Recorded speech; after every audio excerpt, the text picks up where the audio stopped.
ಸಂಬಂಧಿಸಿದಂತೆ ಪ್ರಾಸಿಕ್ಯೂಷನ್ಗೆ ಅನುಮತಿ ಸರಿಯಾಗಿದೆ. ಅನುಮತಿಗೂ ಮುನ್ನ ಪರಿಶೀಲಿಸಲಾಗಿದೆ. ರಾಜ್ಯಪಾಲರು ಎಲ್ಲವನ್ನ ಪರಿಶೀಲಿಸಿದ್ದಾರೆ. ಇನ್ನು ಸುಪ್ರೀಂ ಕೋರ್ಟ್ ಗೈಡ್ ಲೈನ್ ಗಳನ್ನ ಗಮನಿಸಲಾಗಿದೆ. ನಂತರವೇ ರಾಜ್ಯಪಾಲರು ಅನುಮತಿಯನ್ನ ನೀಡಿದ್ದಾರೆ. ದೂರುದಾರ ಪರ ವಕೀಲ ಕೆಜಿ ರಾಘವನ್ ವಾದವನ್ನ ಮಾಡಿದ್ದಾರೆ. ಸಿಎಂ ಪತ್ನಿಗಾಗಿ ಮೂಡ ನಿಯಮಗಳೇ ಬದಲಾವಣೆಯಾಗಿದೆ.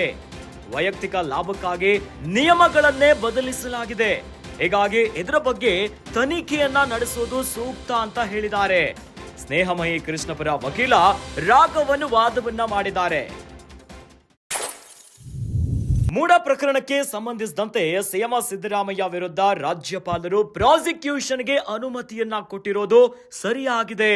ಅನುಮತಿಗೂ ಮುನ್ನ ಸರಿಯಾಗಿ ರಾಜ್ಯಪಾಲರು ಪರಿಶೀಲನೆಯನ್ನ ಮಾಡಿದ್ದಾರೆ. ಇನ್ನು ರಾಜ್ಯಪಾಲರು ಎಲ್ಲವನ್ನ ಗಮನಿಸಿಕೊಂಡು ಇನ್ನು ಸುಪ್ರೀಂ ಕೋರ್ಟ್ನ ಗೈಡ್ ಲೈನ್ ಗಳನ್ನ ಸರಿಯಾಗಿ ಗಮನಿಸಲಾಗಿದೆ. ನಂತರವೇ ರಾಜ್ಯಪಾಲರು ಪ್ರಾಸಿಕ್ಯೂಷನ್ಗೆ ಅನುಮತಿಯನ್ನ ನೀಡಿದ್ದಾರೆ ಅಂತ ದೂರುದಾರ ಪರ ವಕೀಲ ಕೆಜಿ ರಾಘವನ್ ವಾದವನ್ನ ಮಾಡಿದ್ದಾರೆ.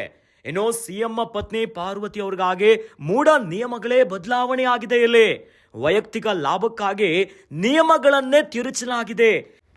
ಹೀಗಾಗಿ ಸರಿಯಾದ ತನಿಖೆ ನಡೆಸುವುದು ಸೂಕ್ತ ಅಂತ ಸ್ನೇಹಮಯಿ ಕೃಷ್ಣಪುರ ವಕೀಲ ರಾಘವನ್ ವಾದವನ್ನ ಮಾಡಿದ್ದಾರೆ.